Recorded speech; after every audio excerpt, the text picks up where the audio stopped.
For the course of 27 years, from 1789 until 1816, many of the European nations were ruled by Napoleon.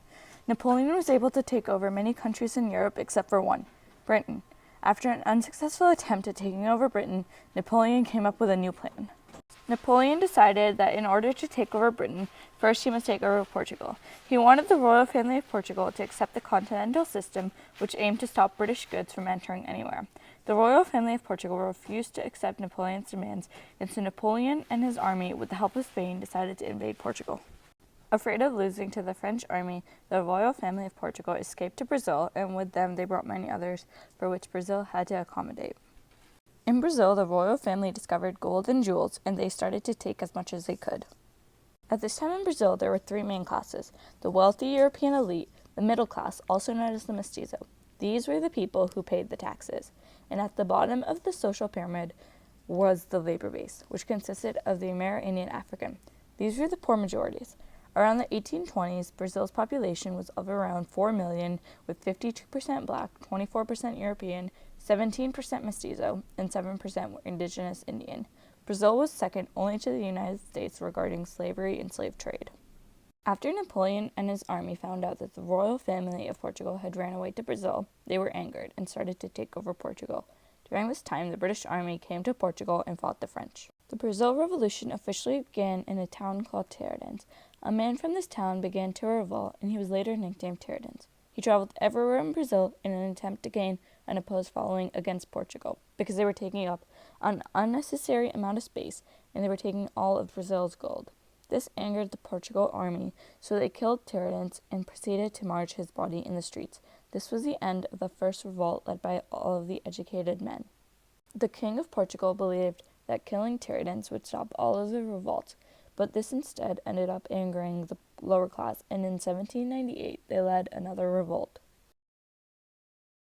At this time, the people of Portugal were calling back the royal family because they needed help to stop all of the fighting between the British army, the French army, and themselves in Brazil. Dom João decided that he would take his entire family back to Portugal, except he would leave his fourth son, Dom Pedro, who was only 5 years old, to rule in his absence as his regent in Brazil. After his father left to Brazil to take care of all the problems and fighting in Portugal, Pedro was left to deal with many political threats. He took to ruling over Brazil as a constitutional monarch. Pedro took to developing Brazil's industries, banks, railways, and telegraphic networks, but the main issue during his reign was slavery. Slaves had been brought into Brazil ever since the 17th century, and with 52% of the population being black, more than half of the 4 million people population consisted of slaves. Dom Pedro took to abolishing slavery and slave trade, but the whole process was eventually slowed down because of all the plantation owners who were against this movement. Pedro managed to emancipate some of the slaves, but despite all of his efforts, there was no change in the social system. The Portuguese government was angered because of how Dom Pedro was going against their orders and attempting to improve the social system of Brazil. The Brazilians picked up on all of this argument and asked Dom Pedro to leave because they were worried that he would side with Portugal.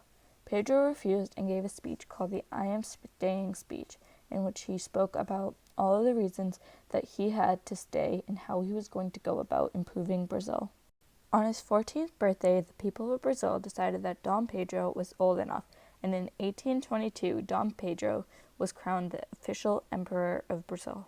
After being crowned emperor, Dom Pedro's brother, Miguel I of Portugal, came and attempted to take over Brazil, but his attempt was unsuccessful. Pedro believed that it was time to take action, and he formed a ministry and created a legislative and constitutional assembly for Brazil. The Portuguese government threatened to revoke Brazil's political autonomy, and during this situation, Dom Pedro chose to favor Brazil. On September 7, 1822, Dom Pedro announced Brazil as an independent nation. On August 29, 1825, Brazil and Portugal signed the Treaty of Rio de Janeiro, recognizing Brazil as an independent nation, which formally ended Brazil's War of Independence. Dom João remained the king of Portugal until his death in 1826, when his son, Dom Pedro, became the ruling emperor of Portugal and Brazil. Post-revolution, the changes made in Brazil were minor. Church and state were still separated, and franchises were restricted to only those with property. Because of all of these facts, the revolution in Brazil was not a true revolution.